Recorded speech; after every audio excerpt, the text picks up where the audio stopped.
So 2025 RRB ALP CBT 2க்கு நமக்கு expected cut off எவ்வளோ அப்படின்னு பார்த்தீங்கன்னா யூஆருக்கு 65 to 67, அப்புறம் ஓபிசிக்கு 62 to 64, எஸ்சி எஸ்டிக்கு 55லேருந்து 61க்குள்ளே நீங்கள் எடுத்தீங்கன்னா கண்டிப்பாக ஒரு சேஃப் ஜோனில் இருப்பீங்க. பட் ஆனால் எக்ஸாம்ஸ் படிக்கும்போது ஆல்வேஸ் டார்கெட் 65+ மார்க்ஸ்.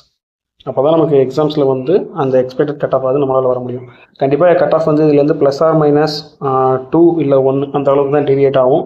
ஏன்னா போன அளவு வேகன்சி, இந்த அளவு வேகன்சி, அப்புறம் percentage of marks required to clear the exam last டைமுக்கும் இந்த டைமுக்கும் அனலைஸ் பண்ணி தான் அதை நான் சொல்கிறேன்.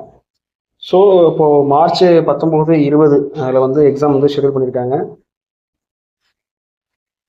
ஸோ சாலிடாக இன்னும் 20 days தான் இருக்குது. இந்த 20 daysல குவான்ட்டு, ரீசனிங், அப்புறம் பேசிக் இன்ஜினியரிங் இந்த 3 சிலபஸையும் பிளான் பண்ணி கம்ப்ளீட் பண்ண பாருங்கள். அப்புறமா ஆர்ஆர்பி ஃபுல் மார்க்ஸ் வந்து டெக்ஸ்ட் புக்கில் இருக்குது, அதை கூட நீங்கள் யூட்டிலைஸ் பண்ணிக்கலாம்.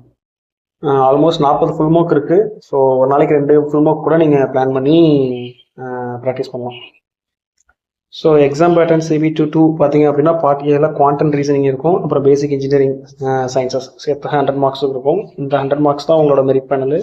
பார்ட் பியில் இருக்க ட்ரேட் டெஸ்ட்டில் ஒரு 75 கொஸ்டின்ஸ் இருக்கும். அதில் நீங்கள் 27 எடுத்தாலே கிளியர், அதாவது எலிஜிபிலிட்டி டைப், அதாவது 28 எடுத்தாலே யூ ஆர் எலிஜிபிள், அவ்வளோதான். ஸோ பட் ஆனால் உங்களோட மெரிட் பேனலுக்கு தேவையான மார்க் வந்து பார்ட் ஏல இருக்க இந்த 3 டாப்பிக்ல தான். குவாண்டம் ரீசனிங் ஆல்ரெடி சிபிடி 1க்கு ப்ரிப்பேர் பண்ணியிருப்பீங்க. ஸோ அதில் இன்னும் கொஞ்சம் இன்டென்ஸாக ப்ராக்டிஸ் பண்ணுங்கள்.